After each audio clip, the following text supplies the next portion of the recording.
Perú ha sufrido mucho en los últimos años y especialmente en los últimos meses, pero su democracia ha ganado una gran batalla a los totalitarios con un músculo democrático y unas instituciones fuertes como ningún otro país del subcontinente.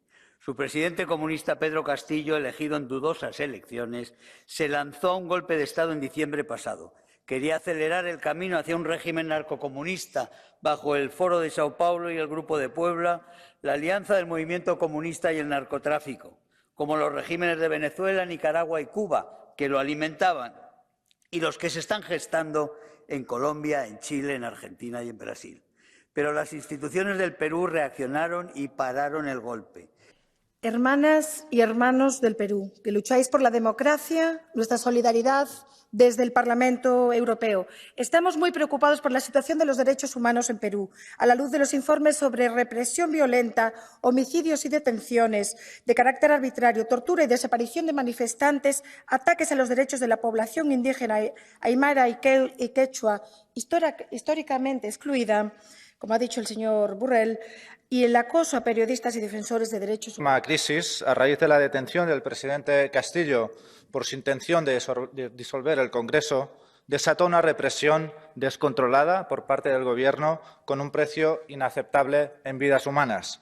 67 fallecidos, según la Defensoría del Pueblo, 49 de ellos por el uso excesivo de la fuerza por parte de unos cuerpos de seguridad que, según Amnistía Internacional, usaron de manera indiscriminada armas letales. Los actos de represión violenta, detenciones de carácter arbitrario, ejecuciones extrajudiciales, desaparición de manifestantes no pueden quedar.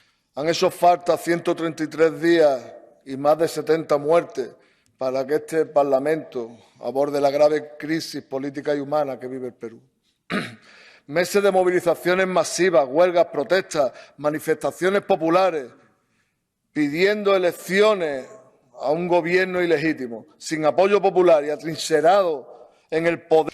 70 personas asesinadas, 1.300 heridas por represión policial, 1.800 encausadas y más de 600 detenidas por protestar. Persecución a líderes de la oposición, a líderes sociales, a campesinos. Un expresidente elegido en las urnas encarcelado sin ninguna garantía legal. Este es el saldo del terror y este es el saldo del régimen hoy de Dina Boluarte. Y lo decimos alto y claro, ningún gobierno que se sostiene sobre la base de la violencia puede decirse democrático. Hoy, desde el Parlamento Europeo, enviamos nuestra solidaridad al pueblo peruano, que pide el adelanto electoral y el referéndum constitucional. España ha suspendido el suministro de armas a Perú, algo que debe extenderse al resto de Europa para frenar la intolerable represión.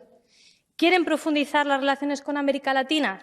Empiecen por escuchar el clamor popular y defender los derechos fundamentales de sus ciudadanos. Europa debe exigir el fin de la violencia contra el pueblo peruano y apoyar sus anhelos de democracia. Sin una Constitución bien respetada, no puede haber democracia.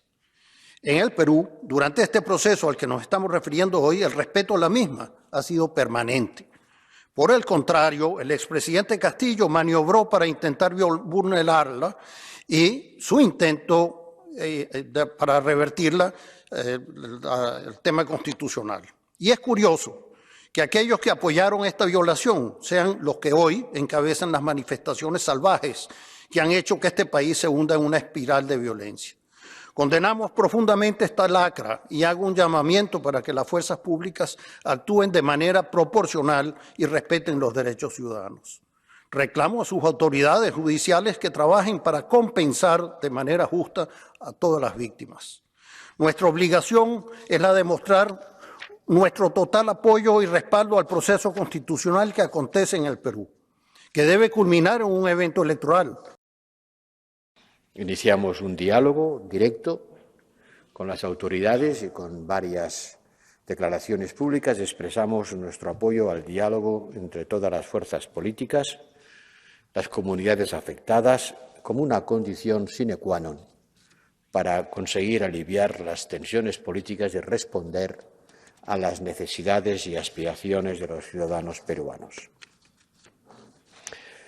Sin embargo, como era lamentablemente de prever, poco después de que la presidenta asumiera su cargo, se iniciaron varias manifestaciones en varias partes del país con violentos enfrentamientos con las fuerzas de seguridad, resultando en una cifra dramática de más de 60 muertos y más de 1.300 heridos, algunos de los cuales gravemente invalidados. Deploramos estas muertes, condenamos los actos de violencia, pero también el uso desproporcionado de fuerza por parte de quien tiene el monopolio de la fuerza y la misión de velar por la seguridad de los ciudadanos. Así se lo trasladé personalmente a la canciller, la ministra de Exteriores, la señora Gervasi, durante nuestro último encuentro, señalándole en República Dominicana que era fundamental que las investigaciones en curso aclaren quién y cómo hizo uso de armas de fuego, quién y cómo utilizó desproporcionadamente la fuerza y estos sean responsables de sus actos ante la justicia. Y en este sentido consideramos un paso muy importante la reciente visita al Perú de la Corte Interamericana de Derechos Humanos para observar la situación, mostrados el bajísimo nivel de confianza de la sociedad peruana en sus líderes políticos y en la capacidad de sus instituciones para representar a los ciudadanos y para responder a un pluralismo que la sociedad peruana tiene a través del único mecanismo que conocemos en democracia, que es el diálogo, el compromiso y la negociación. Nosotros apoyamos a la Defensoría del Pueblo, a los órganos electorales peruanos, a los defensores de los derechos humanos, al periodismo local, a los medios de comunicación independientes, que los hay. Procuramos promover la participación política de una población que en una buena medida ha estado históricamente excluida por consideraciones sin duda de tipo étnico y contribuyendo también a la promoción de los derechos humanos. Pero, insisto, es la sociedad peruana quien tiene que encontrar una salida a esta crisis. Más que necesario, es urgente crear condiciones para un diálogo constructivo e inclusivo, como nos gusta decir, inclusivo, entre gobierno, actores políticos, sociedad civil, comunidades afectadas, porque las demandas de la sociedad peruana no son ni únicas ni homogéneas. A lo largo y a lo ancho del territorio peruano existe una diversidad y marcadas particularidades territoriales. No es lo mismo la costa que la sierra, no es lo mismo la ciudad que la jungla del Amazonas, que también la hay. Es un país suficientemente grande y diverso como para que haya muchas y bien marcadas particularidades territoriales. Y lo primero que hay que hacer es escuchar y dialogar, acercándose a esas comunidades.